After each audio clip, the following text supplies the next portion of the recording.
안녕하세요. 동포세계 김용필입니다. 네, 오늘은 4월 5일입니다. 오늘 아침 신문 주에게 어떤 기사가 났는지 한번 보도록 하겠습니다. 먼저 희소식이라고 할까요? 서울신문에서 보도가 났습니다. 서울 영등포구가 이 차별 없는 교육 기회를 보장을 하고 이 아동복지 사각지대를 해소하기 위해서 영등포구 관내에 있는 어린이집에 다니고 있는 만 0세에서 5세 외국인 아동들의 보육료 일부를 지원한다고 밝혔습니다. 그래서 지원 대상은 관내 어린이집에 재원 중이면서 관내에 90일을 초과해 거주하는 외국 국적의 만 0세에서 5세의 영유아입니다. 그래서 부모부담 보육료의 한 20%를 지원을 한다고 합니다. 그래서 매월 56,000원에서 99,800원까지 연령에 따라서 차등 지원을 하게 된다, 이렇게 밝히고 있습니다.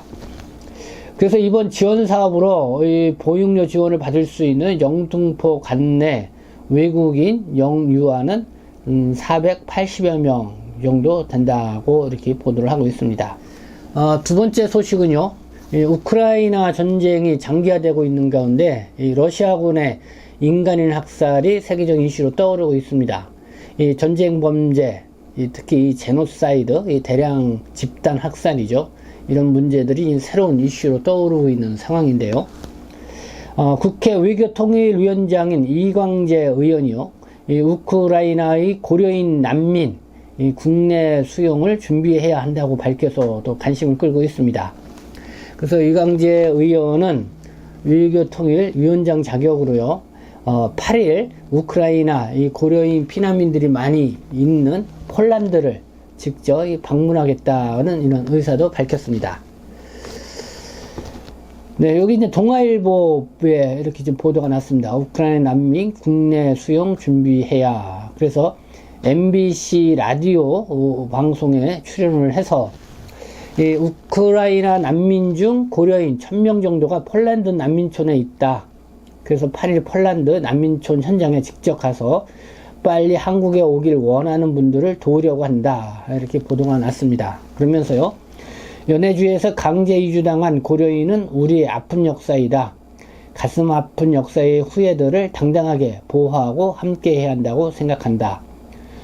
정부와도 관련 논의를 했느냐는 질문에는 정부도 필요하다고 보고 있고, 그래서 외교통일위원장으로 제가 가는 것이다, 이렇게 대답을 했습니다. 네, 고려인 동포의 피난민들에 대한 국내 한국으로 이렇게 데려오는 문제, 이렇게 해서 외교통일 국회의원장이 직접 나섰다는 뉴스입니다.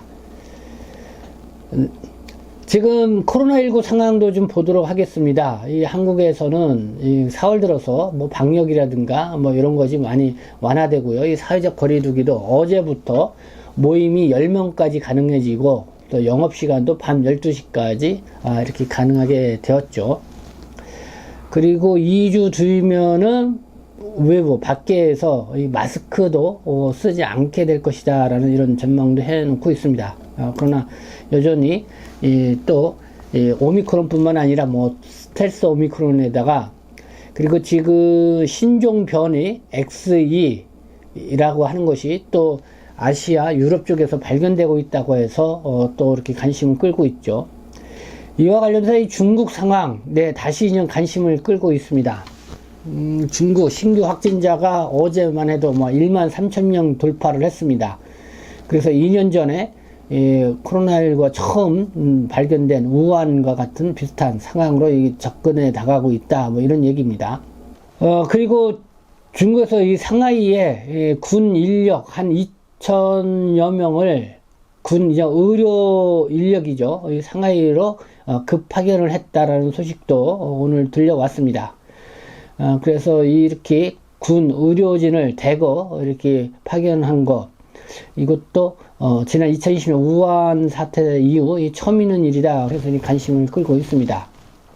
그래서 중국에서는요, 이 한국에서 이 코로나19 감염 확진자가 많다 보니까요, 또 이 중국 포털 사이트 바이두에 이 두 지역의 감염자와 한국 수입 의료의 관련성이 있다. 그러니까 길림성하고 이 상하이 지역 이 감염이 많이 나오는데 한국 수입 의료와 관련성이 있다라는 이런 또 말이 나와서 또 인기 검색어 2위에 올랐다는 소식입니다.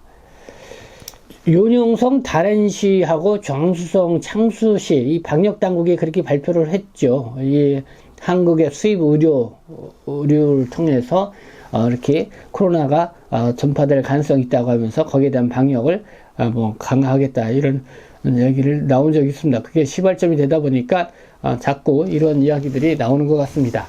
네, 다음은 새 정부의 대외 외교 분야 또 뉴스의 중심에 있는 것 같습니다.